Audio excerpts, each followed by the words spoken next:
বৈরী আবহাওয়ার কারণে কুমিল্লা শিক্ষা বোর্ডের আজকের এইচএসসি পরীক্ষা স্থগিত করা হয়েছে।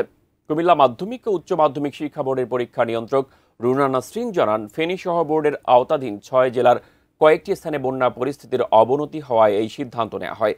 বন্যা পরিস্থিতির কারণে শিক্ষা প্রতিষ্ঠানগুলোতে পরীক্ষার উপযোগী পরিবেশ নেই। আজ পদার্থবিজ্ঞান, হিসাব বিজ্ঞান ও যুক্তিবিদ্যা প্রথম পত্রের পরীক্ষা হওয়ার কথা ছিল। এই 3 বিষয়ের পরীক্ষার সময় পরবর্তীতে জানিয়ে দেয়া হবে।